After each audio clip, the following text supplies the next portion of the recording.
Hi guys, ayan po, nagbili kami ng pato, 6 na pato kina Marian. Ayan po. Binenta po sa amin ni mama ni Marian, 100 po yung isa. Ayan. Ayan po si birthday girl. Ayan. Ipasok mo na, be. Wag ka kasing mag-ilag. Hindi na kasi. Bukain mo yan. Hindi kami nagtutukain. Wag ka kasing maglayo. Hindi pa nakashoot yung isa. Yan. Ayan po. Pinutasan. Ayan po. Aalagaan po namin yan para pag birthday niya madami na. Bubunuin po namin sa birthday niya.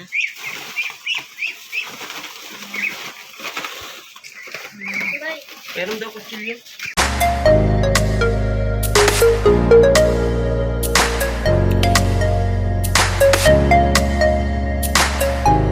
Hello guys! Welcome back to Ate Shana's TV Vlog po. Ayan, ngayong araw, magko-content ako ang content natin ay itutur ko kayo dun sa mga alaga naming pato. Yung alaga po naming pato is kakatayin na rin siya kasi magdidibo si kulot. Ayan, mamaya po ipapasilip ko sa inyo kung saan nakalagay yung mga pato, kung saan namin nilagay para dun lumaki. Medyo malaki na din po kasi maliit pa namin yun nung binili. Tapos maliit. Yung mga pato po is binili namin siya kina Marian. Yung sabi na vlog din sa ni Kalinga Prab. Kasi madami po silang pato. Tapos naghahanap kaming mabibilihan. Sabi nung anak niya is nagbebenta daw sila ng pato. Kaya pumunta kami dun sa bahay nila. Tapos nagtanong kami kung nagbebenta sila ng pato. Tapos ayun, nagbili kami ng 6 na piraso, inalagaan namin. Matagal na din po siguro ng 5 months or 6 months na rin.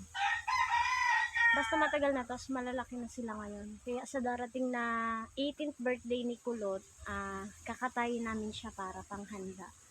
Pangdagdag sa panghanda. Kasi magdidibo na po si Bibito, yung sumunod kay Madeline. Mag-18th birthday na po siya. Malapit na po kasi yung birthday ni Kulot, malapit na siyang mag-18. Kaya sabi ko, isahandaan namin kahit konti lang. Niloloko pa nga po siya ni Madeline na sa birthday daw niya ay matutulog na lang. Tapos natawa na lang siya. Katulad po baga nung birthday ni Madeline nung nag-18 siya, meron siyang 18 roses, 18 candle. Tapos may konting handaan. Sabi ko po ngayon, depende po kung makayanan. Sabi ko ay masulisit kami para makapaghanda si Kulot. Kahit po baga konting lang, salo-salo lang kasi ang hirap pong kitain ng pera ngayon, tsaka ang hirap mag-budget. Kaya dapat ay may handa naman pero hindi na yung paghahandaan mo masyado. Yung simpleng tapos bibigyan na lang namin siya ng regalo. Bigyan ko siya ng regalo, bigyan siya ni Bombay, ni Madeline. Yung mga simpleng regalo lang na magagamit niya. Tapos, sabi ko nga, nang magpipiknik na lang sana kami sa ilog. Kaso lang, malalim na ang ilog, mas delikado na hindi naman kami marunong maglangoy. Siguro 3 lang, si Madeline, si Kulot, tapos si Sherry. Yun lang yung marunong maglangoy. Kami hindi na kami marunong maglangoy. Kaya sabi ko ay delikado. Hindi ko na nga po sana hahandaan si Kulot kasi para po bawas sa budget. Kaso na naman po ako, naawa naman po ako kasi sabi niya ate sa birthday ko handaan mo man ako. Sabi ko sige, pag may pera-pera handaan na lang kita kasi si Kulot po is masipag naman po siya. Masipag siya sa bahay, nauutusan mo. Tsaka sumusunod siya sa lahat ng ng sinasabi ko. Tsaka masipag po yun sa lahat, kaya sabi ko ay isang beses lang naman po mangyayari po baga yung dibo. Ayan, sabi ko din po kay Madeline, ang plano namin is iso-surprise namin siya. Kunyari aasarin siya ni Madeline na walang handa. Tapos sigurado malulungkot yun kasi expectation niya na hahandaan namin siya Kasi excited yun sa dibo niya Kaya ang gagawin namin is ipaprank namin siya na hindi namin siya hahandaan. Tapos deadma lang, yung parang walang ganap. Pero paghahandaan naman po namin yung dibo niya kasi sa dalaga po baga isang beses lang naman po yun mangyari. Ayan po, syempre sa babae po baga bihira po iganapin sa atin yung 18 birthday natin. Syempre importante po sa atin yun. Gaya ko po, nag-18 ako ng simple lang. Nung nag-18 ako, hindi ako nakaranas ng 18 candle, 18 roses.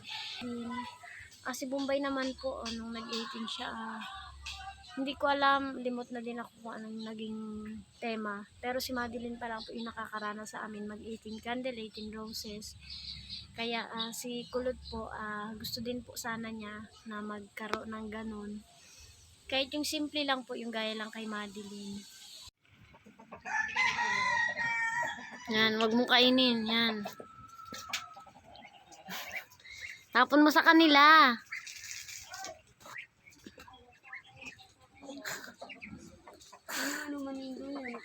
Sa birthday yan ni Bibi to. Nindo, kala ko papabakal lang nindo. Handa yan ni Bibi to. Yay! Ni Bibi to. Pag birthday Kala niya. ko sa indo. Nakain ka niyan, bay? Nakain ka niyan? Arab kayo ni itong din siyang itong garo lang din arab baga sa manok. Itong bunuin mo na nga ng lutuin mo na maray. Tapos kung arab kayo itong karni lang siya. Pero nakain ka niyan. Baka ganun garo na maray.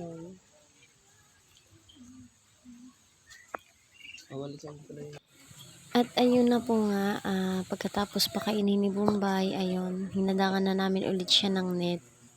Kasi nakakalabas na siya dyan sa kulungan niya. Ayan na. Malalaki na rin po sila. Tapos, ang binabahog po namin dyan o pinapakain, pag umaga, yung bahog. Tapos, paggabi, pag yung tirang kanin o kaya mga bahaw, yun po, binibigay po namin sa kanila. Tapos, inarangan ko din ng net kasi para yung dumi, yung mga bumabagsak na dahon is hindi dumiretso din sa baba kasi ang hirap niyang walisin kasi putik po yung yung place nila, kaya may harang yung taas, may lambat para nasasali yung mga dahon. Ayan, malapit na rin po silang katayin. Sa Friday, kakatayin na din namin sila kasi dibon ni Kulot, ihahanda namin yung mga patong yan. Kami na rin po yung magkakatay niyan. Magpapatulong na lang po ako dun sa boyfriend ko kasi hindi ako marunong magkatay ng pato mano-mano. Siguro tutulong na lang ako. Ayan, matataba na po yan. Siguro ang isang peraso mga 2 kilo na hindi ko alam, di po kasi ako marunong mag-stay. At ayun na nga po, pagkatapos na yung magpakain ng pato, ayan, nagutom si Bombay. Pati si Baby Onyok ay nagpahihingi. Bibi, subo na, dali! Subo na ikaw, dali! Dali, susubo na ni Ate Bay. Yan po, naging si Onyok ng ayun na, subuan mo na daw siya, unti lang. Ay, ang galing talaga. Magugutom masarap. talaga matako sa kanin na Ano bay? sinangag.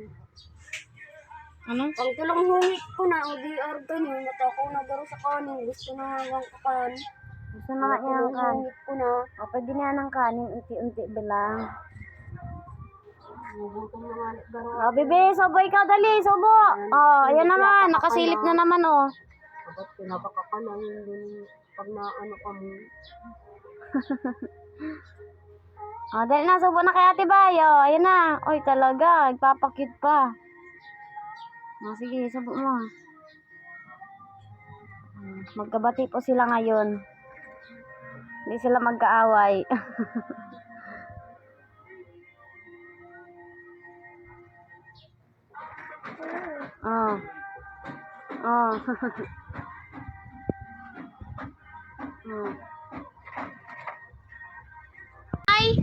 Dali na, paano yung kamay?